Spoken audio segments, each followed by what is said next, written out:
following podcast is a part of RadioMisfits.com. And now it's time for the Mr. Nailsin Show.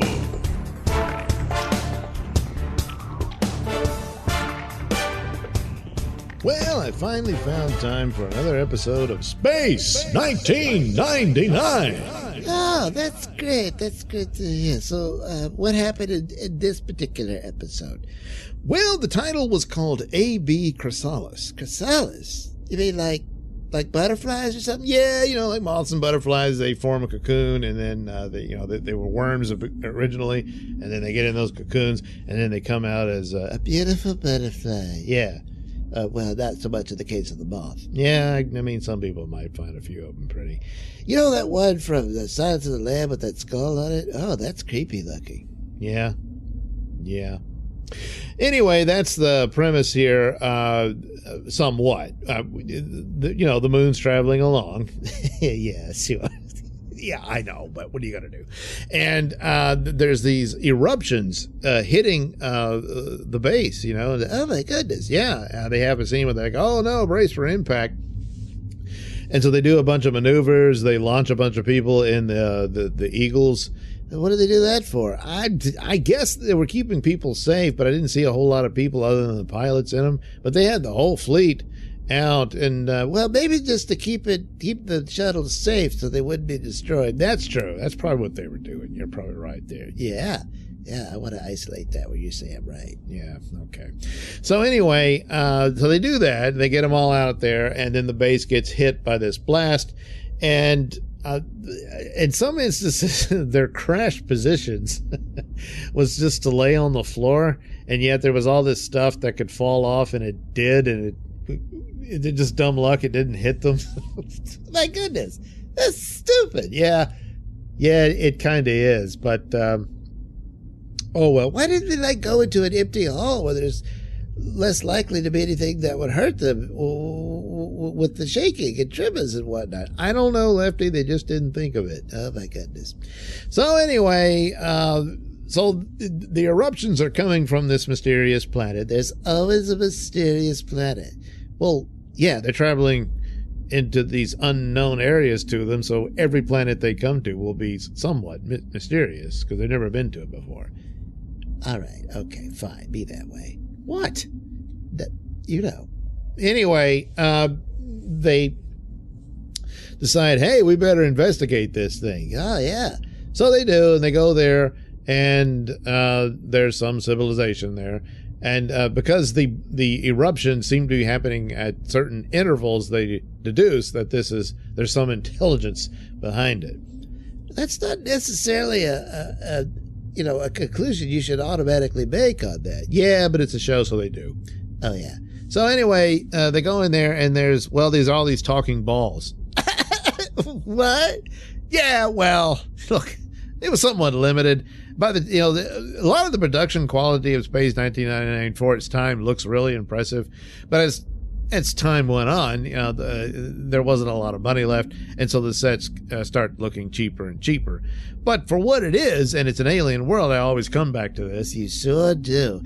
We've never been to an alien world, so who's to say what it would look like? Well, okay. So there's these bouncing talking balls. Oh my God. What? Well, look, it's an alien technology and a superior and whatnot. And so there's this intelligent ball that bounces around, jumps from one little pedestal to another. And it's just, they're all this, a computer. There's like an AI system running there, watching over their populace. And Koenig says, hey, look, I need to talk to someone in charge. Says, I can't. Why not? Because they haven't been born yet. And they're like, huh? What? Well, actually, he misspoke. But he's a computer. Yeah, well, he meant reborn. Oh. So what? They're becoming born-again Christians or something? No.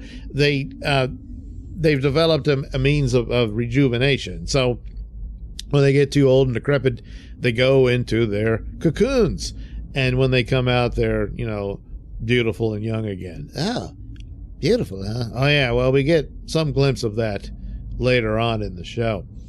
So they're in the midst of their cocoon, so they're unable to make appointments at the moment, so they're having all the calls held. But Koenig says, hey, our moon's going to be destroyed by your eruptions. And so apparently the eruptions are a defense mechanism while they're in hibernation, in case there's any hostile actors. So Koenig is trying to work out some kind of deal in the hopes that, hey, could you stop trying to kill us? And they decide, there's one left who's like the guardian. He's the last one to go into the cocoon. We might could talk to him. So they go, but he's already getting ready to be put into the cocoon. And there's this old dude laying in the little coffin-looking thing. Oh, my God. It's about to be if they don't hurry up and put him in that cocoon. Yeah. And the computer tries to communicate with him, and they say he can hear you. So Koenig asks him for help. And the computer says, well, he's not making any sense. He's too senile. Oh, my God. Now what are they going to do? Well, the computer says, we just got to stick him in the cocoon. I'm sorry, no one can talk to you. And so the pilot guy, Alan, he freaks out, says, no, we have to talk to him. And the chamber for the cocoon opens up, and it's chlorine gas. Oh, my God. That'll make your lungs bleed. You drown on your own fluids. Yeah, but apparently here it took a while. What? Well, Alan was determined to break the guy out of the coffin so they could talk to him. And, that didn't work out. The chlorine gas comes out, and Koenig and Maya managed to escape, but then the door shuts behind them, and Alan is stuck in there. So they killed off Alan? You would think, but no. Maya turns into a monster that breathes chlorine gas. What?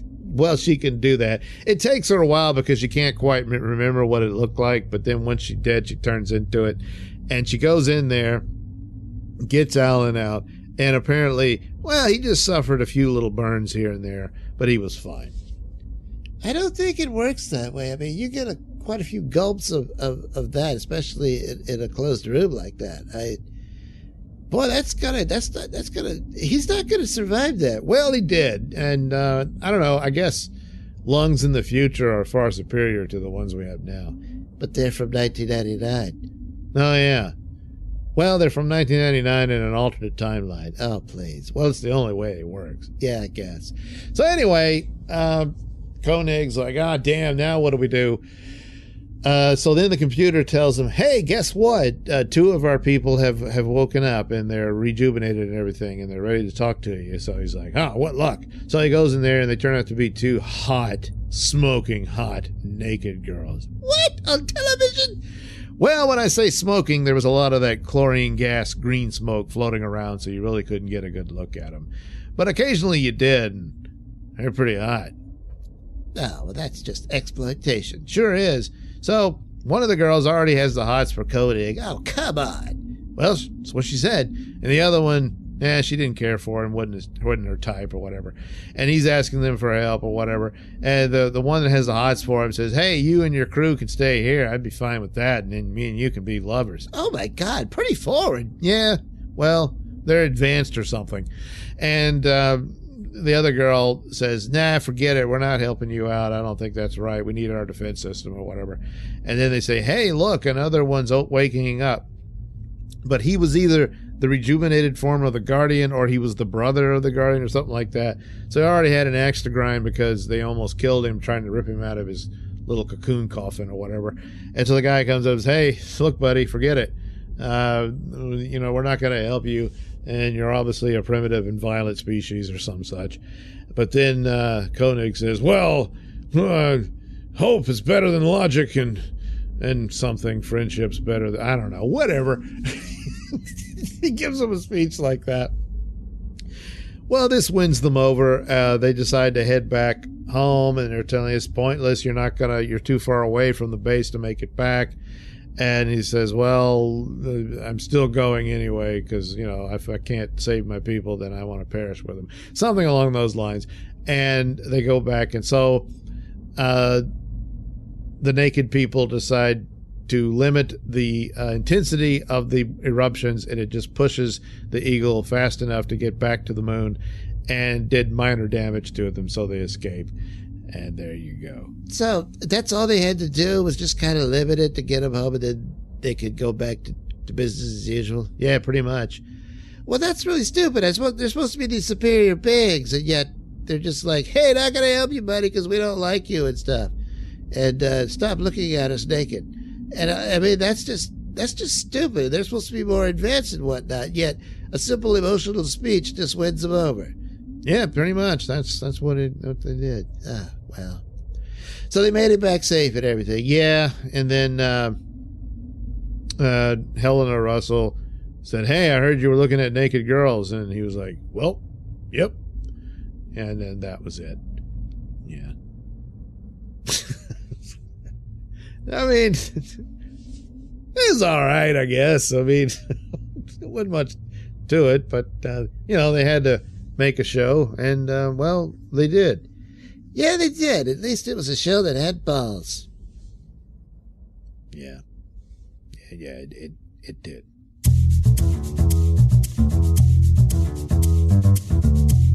You're listening to the Mr. Nailsin Show here on RadioMisfits.com. Say, what you wearing there, boy? Hey, this is my Bubba Stargone t-shirt. Bubba Stargone? Oh, man, is that all the characters? Is that Little Mr. Spot? It sure is. Oh, man, where can I get one? You gotta head over to the Mr. Nailsin store. Mr. Nailsin store? Where that? Oh, you gotta head over to Zazzle.com, Zazzle.com, and look up the Mr. Nailsin store. Yeah, MRNILSIN. It's just that simple. Oh, man, I'm gonna get on that and get me a Bubba Stargone shirt. Yeah, you'll be the envy of your friends. Yeah, except you're the only one friend I got. Well, you'll make more with a cool shirt like it. Oh, yeah. That's right, friends. Head over to the Mr. Nailsin store at Zazzle.com, where you can get your Bubba Stargone shirt and other great Mr. Nailsin products. All right. Now we're inside, Biddy. Yes. Okay, Papa. Which direction do we go? Checking that now, Biddy. And all right, let's turn left down this hall here. Oh, what now? No! Sounds like an air raid alarm. Prisoners, halt! You are in a restricted area. Prisoners? What the devil? Oh no, Papa. I just noticed on our pockets are numbers. I don't think these are custodial uniforms. I think they're inmate uniforms. What? No. Now you notice. Oh, I'm sorry, Papa, but I was just so distracted by the silliness of that man's panties. Oh, dear me. Don't tell me we're undone by some troublesome fool's underwear. And now it's time for the adventures of the Baron Boy. Quickly, Russell, quickly! She should be in that chamber down the hall. Wait. There's a guard there.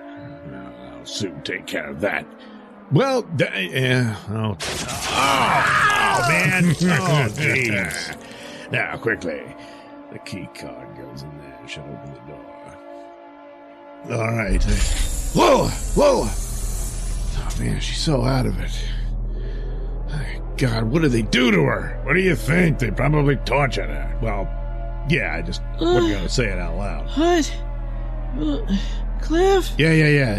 What's going on? Take it easy, Lola. Take it easy. We're going to get you out of here. Well, do make haste, Russell.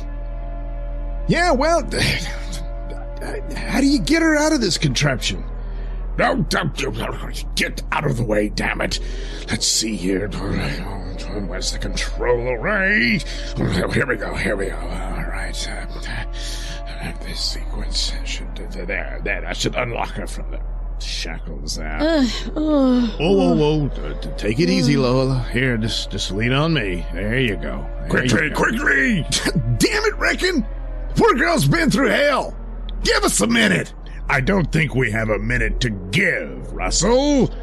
We may only have mere seconds before this entire city is atomized. The whole city atomized?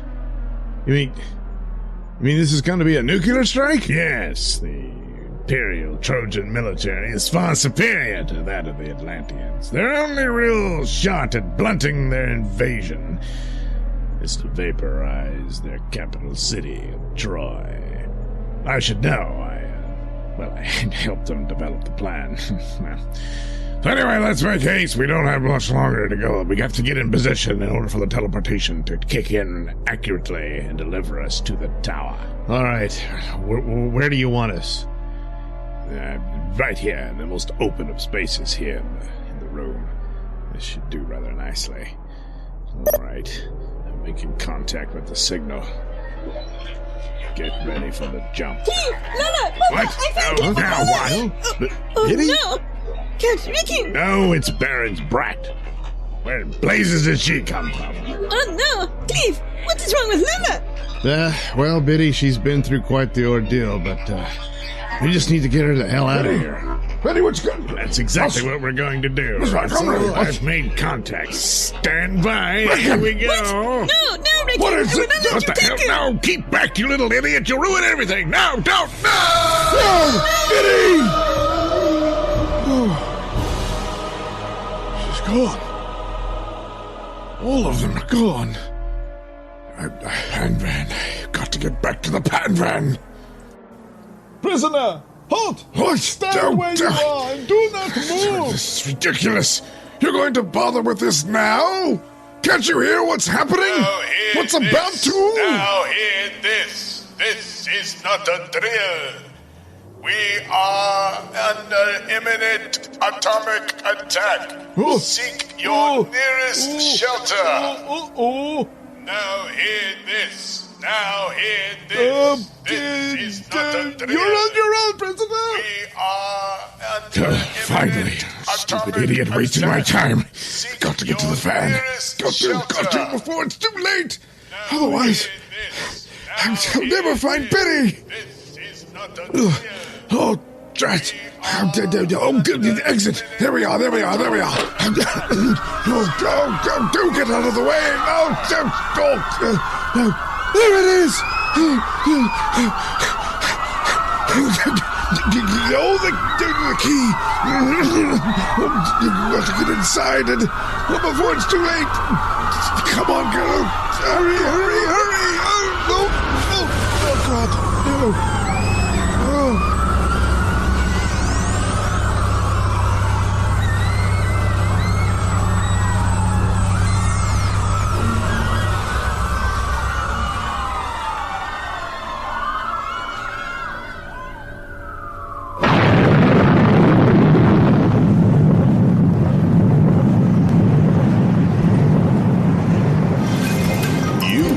Listening to Baron Boy, written, produced, and performed by me, Douglas Nailsin. Music comes courtesy of Kevin MacLeod and other public domain sources.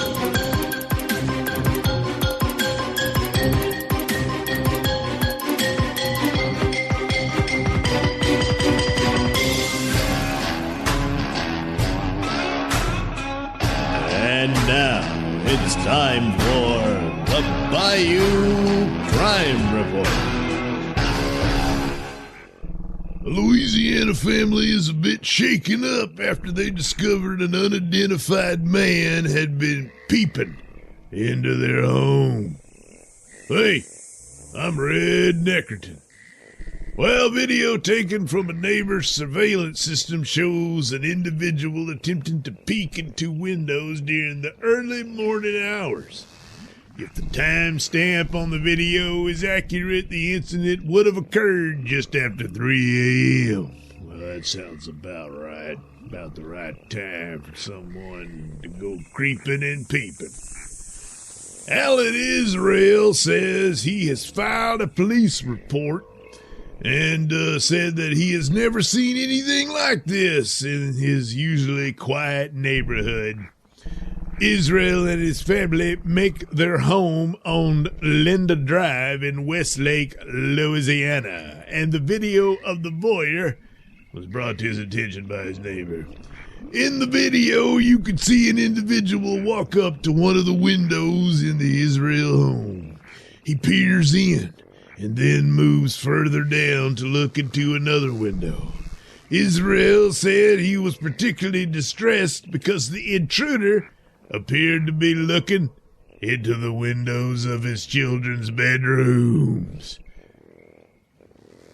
West Lake police plan to increase patrols in the area near Israel's home.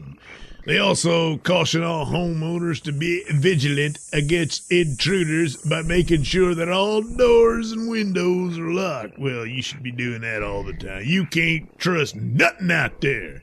There ain't nothing but monsters everywhere you look. And the most dangerous are the ones that look normal. You know what that is. Anyway, if you have a security system, make sure it is armed. And be sure to check your cameras from time to time. Yeah, you have a shotgun ready to blow that motherfucker's head plumb off. I mean, goddamn, we ain't got no use for pieces of shit staring into little kids' bedroom windows. There ain't no call for that. There ain't nothing good gonna come out of it neither. The only way to solve that is, once again, shotgun to the head. Anyway, according to experts, the top 4 adjustments you can make to your home to avoid unwanted visitors peering into your windows are: install security cameras and post signs that cameras are monitoring your property. So if they can read, they'll think, uh-oh, my face might be caught while I'm sitting here peeping and creeping. They might think twice about it. Number 2, install curtains or blinds that completely block your windows. Yeah, I get what you're saying there, but I don't want that sack of shit even touching my property, not even at the mailbox or the driveway. So, I understand go ahead doing that so they don't even think they have a shot to get a peek, but still, I don't want them nowhere nohow. Number 3, keep lights on inside and outside the home. Use motion detectors for outside lighting. Yeah, all the shit like to scurry away into the dark, so when the light comes on, sometimes that might scare them away. Number 4, get to know your neighbors. Yeah, see, this guy, Israel, his neighbor was watching out for him. So, he helped him out there. So yeah, you gotta know the people around you, and there again, some of them might be some of these goddamn creeps, but, you gotta get to know them. The ones you can trust, like say you gotta take a trip or something and you want them to watch over the property and that kind of shit. Yeah, it comes in handy. But, man, I tell you, you just never know. So again, you better pack some heat at home. Like I said, shotgun to the face solves that problem. Anyway, all of those are sound advice when it comes to keeping your family safe from those who might do them harm. The good news is that other than the cameras, almost all those options to improve your home security can be accomplished for little or no money. Be safe. Well, I still come back to, yes, you guessed it, shotgun to the face. Now, this motherfucker deserved that, because look what he was doing. You think it's just an accident that he happened to be looking into the kids' room's window? Hell no. That's why he went there all along. Odds are this piece of shit's been spying on the home for quite a while and figured out where the kids are. That's what he did. So, I'm just upset that no one caught him with a shotgun to the face. But, in the meantime, yeah, you gotta be on the lookout for these pieces of shit. For the Bayou Crime Report, I am Red Nickerton, reminding you, keep your goddamn holes clean. The Bayou Crime Report is a presentation of Nailsin Productions.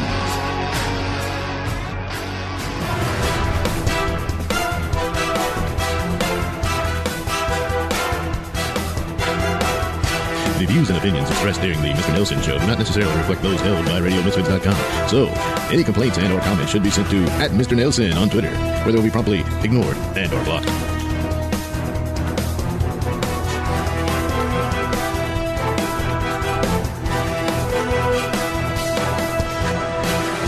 You know, they had to make a show, and, well, they did.